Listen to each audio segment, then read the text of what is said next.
Olá, tudo bem? Eu sou Marcos Paulo e eu serei o professor de física de vocês. E para que esse curso aconteça da melhor forma possível, é preciso que a gente se entenda muito bem.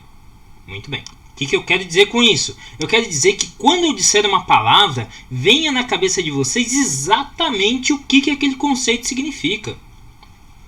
A gente vai começar entendendo mais ou menos como que a física funciona, como que a gente elabora as teorias físicas, as hipóteses físicas e coisas do tipo. Bom, vamos lá. A primeira coisa a fazer é a gente escolher um fenômeno para observar. Essa observação não pode ser uma observação ingênua, de qualquer jeito. A gente tem que observar de um jeito muito criterioso. A gente tem que observar quais são as grandezas físicas que caracterizam esse fenômeno. Tudo bem? Bom, mas afinal, o que é uma grandeza física, não é mesmo? As grandezas físicas, elas vão representar propriedades mensuráveis do meu fenômeno. Mensurável significa que eu consigo medir, que eu consigo relacionar uma quantidade com aquela grandeza. Tudo bem?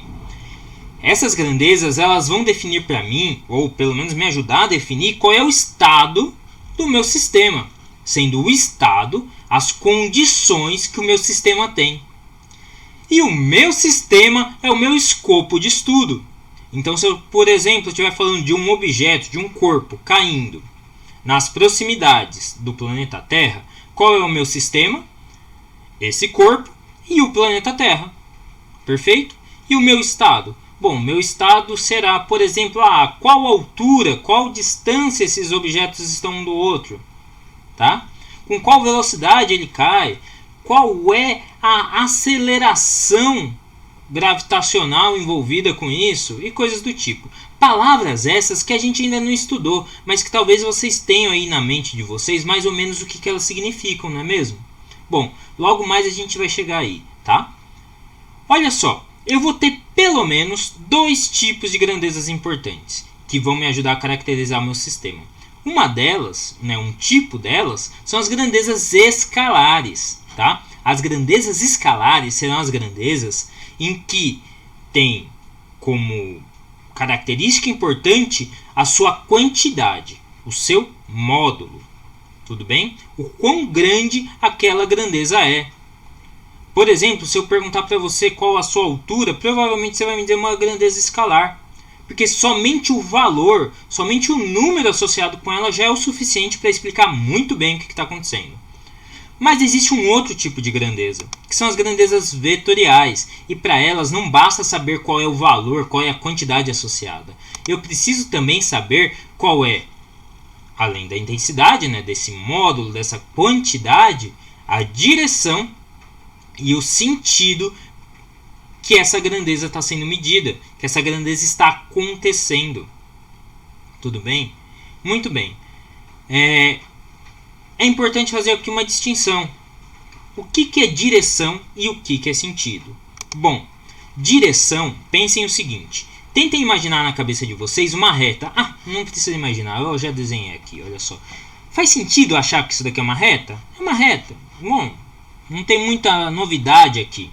As retas, e isso daí talvez seja novidade, necessariamente são infinitas, ou seja, não tem nem começo e nem fim. Vão para sempre e começaram a gente não sabe aonde. Bom, se eu faço um corte nessa reta, se eu pego um pedacinho dela, eu consigo o que a gente chama de segmento de reta, que foi o que eu desenhei aqui ao lado. Tudo bem? Reparem que o segmento de reta tem começo e fim desenhado. Bom, se eu coloco nesse segmento de reta uma setinha, eu tenho o que a gente chama de vetor. Vetor vem do grego e significa aquele que transporta. Vocês já viram essa palavra em biologia, talvez. Por exemplo, o Aedes aegypti é o vetor do vírus da dengue, ou da chikungunya e coisas do tipo, muitas coisas.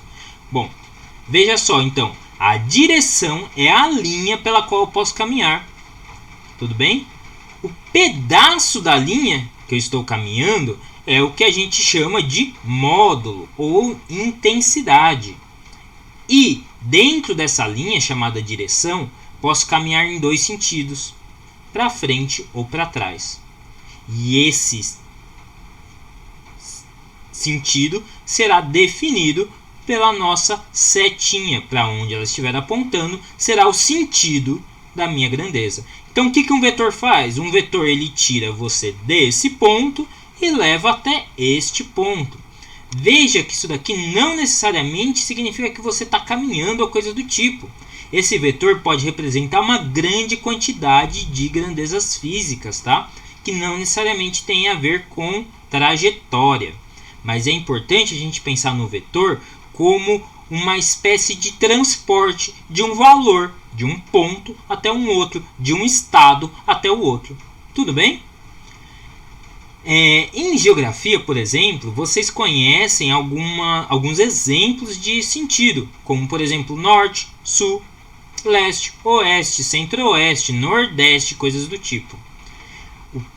A linha que liga esses dois sentidos, podemos dizer assim, será a direção. Então, por exemplo, norte e sul, assim, tudo juntinho, é uma direção.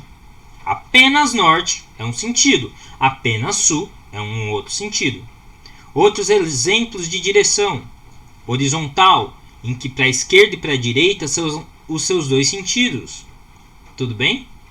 Vertical, em que para cima e para baixo são também seus dois sentidos. Muito bem. Olha só, depois de caracterizar essas grandezas físicas, a gente elabora hipóteses de como esse fenômeno observado funciona. A hipótese é uma ideia que está aí para a gente testar. Então nós fazemos testes e se essa hipótese passar, a gente consegue validar ela e eventualmente chamar nosso estudo de teoria. Mas e se não passar? Bom, aí a gente volta para o começo. E talvez a gente pode levar anos até entender exatamente como aquele fenômeno funciona.